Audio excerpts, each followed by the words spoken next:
kulanti wacan oo wanaagsan daawadayaal ku soo dhawaada wararkii ugu dambeeyay suuqa kale iibsiga qaaradda Yurub.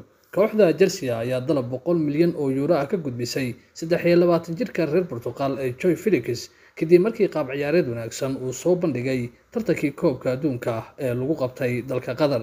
Xiddigan reer Portugal waxaa hore dalab uga gudbisay kooxda Manchester City, Liverpool, Manchester United iyo kooxda Juventus, laakiin kooxda Atletico Madrid ayaa ka gaabsatay inay arintan dalabka ay ka jawaabto. kooxda Al Nassr ee ka dhisan dalka Sacuudi Carabiya ayaa ku dhawaaqday maanta in tijaabada caafimaadka uu ku guuleystay ciyaaryahanka reer Portugal Cristiano Ronaldo kadib markii uu heshiis uu sanadkii ku qaadanayo 75 milyan oo euro uu ugu biiray kooxdan.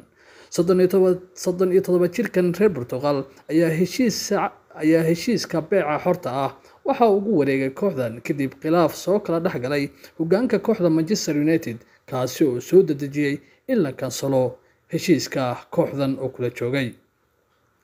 kooxda reer London ee Arsenal ayaa ku dhow inay la saxiixato xiddiga 22 jirka reer Ukraine ee Modric ay kooxdan Shakhtar Donetsk ay milkiilahaantiisa leedahay. xiddigan ayaa Arsenal ku doonaysa lacag lagu sheegay inay u dhaxayso 48 ilaa 55 milyan oo euro.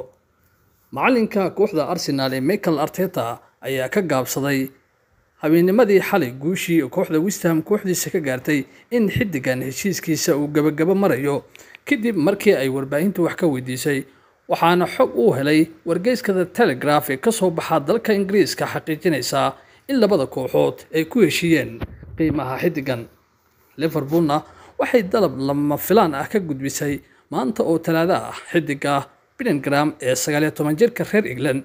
xiddigan ayaa Liverpool ku doonaysa lacag lagu sheegay 67 milyan oo euro, laakiin kooxda reer Jarmal ee Dortmund ayaa weli aanan ka hadal waxa dalabkan ka imaanaya Liverpool ay ku doonayso. hore waxa dalab xiddigan uga gudbiyay kooxaha Manchester United, Man City iyo kooxda Real Madrid.